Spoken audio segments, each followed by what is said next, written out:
It's also good to hear that companies like Microsoft and others are so fond of Ethereum and really see where Ethereum is heading.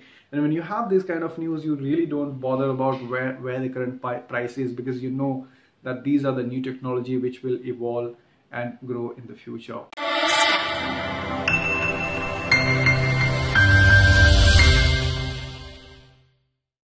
Sometimes just to accept the fact that we are in the bear market really helps a lot. Now, I'm not really sure if this is the longest bear market ever, but I think this is definitely going to go down in the history of cryptocurrencies market. The CoinDesk reported that the cryptocurrency market has seen the losses for 10 out of the last 11 days. And this is something that has happened only in 2014. 2014 was the longest bear market that we have seen in the cryptocurrencies. And similar comments that we have is from Pomp. He said that we are in the third worst bear market in the crypto history. And just to know the fact that we are in the bear market, and this is something not new, this has had happened in the past, and this is one of those bear market, and it will pass out.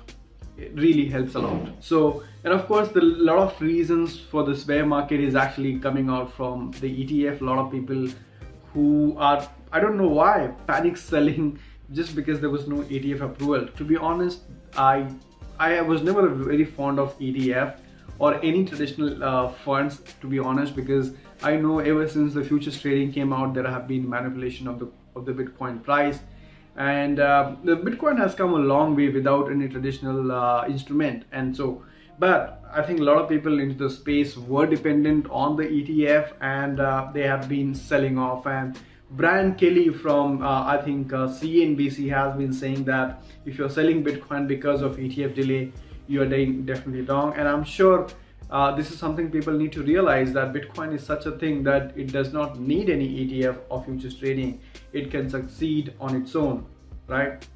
And on the same note, if you see, we are just talking about 2 ETFs which has been delayed by SEC, but there are 9 Bitcoin ETFs which are planned over the next 2 months, which are going to be presented in front of SEC, and it's quite possible that most of these ETFs might be rejected. So the 2 ETFs which were actually presented and which has been delayed is by the 2 firms called VanEck and SolidX, and apparently those are the physical ETF, and there are other 7 Bitcoin ETFs which are going to be presented in front of SEC.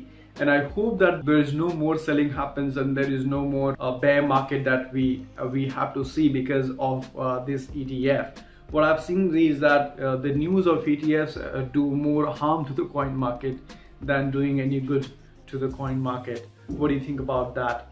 The next one I want to share is basically coming out from Philippines, and this is the dream of any country, to be honest.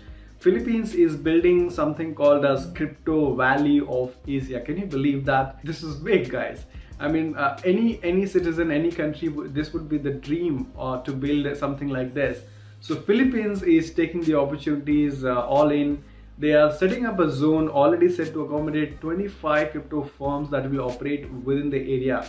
And of course, by doing this, they are going to attract a lot of international players also.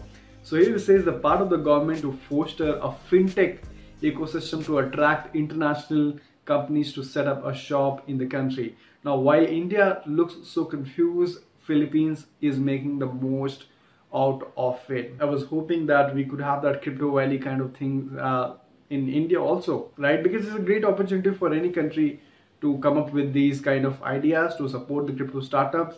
And there are so many startups which are coming up around the world, and they will by default will come to your country, you know, and adding to your capital, adding to your country's growth. The next up is from Bitmain. Now these are the kind of innovations that we should be ready and we shouldn't be surprised. So Bitmain is basically building up a Wi-Fi router which will also be mining cryptocurrency. Right now they are building a Wi-Fi router which will be mining Dash and Saya coin. But the reason I'm sharing this is that going ahead, the technology are going to be very simple. I mean, a lot of people will be using the blockchain applications without even realizing that it is built on blockchain. For example, it could be a social media on blockchain. I mean, you don't have to know that it's built on blockchain. It's going to be that simple, right? The technology is going to evolve big time. So you heard about the Wi-Fi router which will be mining cryptocurrencies. Then there is another company which actually announced recently that they are coming up with a crypto heater, a heater which will be mining cryptocurrencies. And there is another company which came out with a television which will be mining cryptocurrencies. These kind of innovations are also important because you are part of this ecosystem without even knowing, you know, and which is quite significant, right? And which is quite interesting to see that you could fit in these mining chips into these instruments which you're gonna run anyway. People are gonna run like TV, heater and Wi-Fi. And but what if you could also mine cryptocurrencies with the help of this? Of course, how successful will they be and how practical will they be? We still need to see that. Moving on to the same thing, the adoption. Opera browser, one of the famous browser, have attached Ethereum wallet to their desktop web browser. So this is again in terms of adoption. A lot of people who are using Opera will be able to receive, accept and make payment with Ethereum wallet. Again, how secure will this be? That's still a question mark. We can only only time can tell that how successful these integration are going to be like. But for now, it's good for the adoption that more of the Opera browser will have access to the cryptocurrency ecosystem also.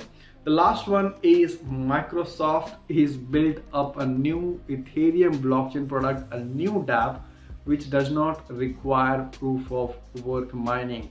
They have something called as proof of authority. So Microsoft built up a new application. It's called blockchain as a service product. I think these kind of innovations on Ethereum is gonna be possible in the future also, and all these tech giants will keep exploring these kind of blockchain. At the same time, it's also good to hear that companies like Microsoft and others are so fond of Ethereum and really see where Ethereum is heading. And when you have this kind of news, you really don't bother about where the current price is, because you know that these are the new technology which will evolve and grow in the future. Let me know your opinion. What do you think about this? Thank you so much for watching, and hit a like or a dislike.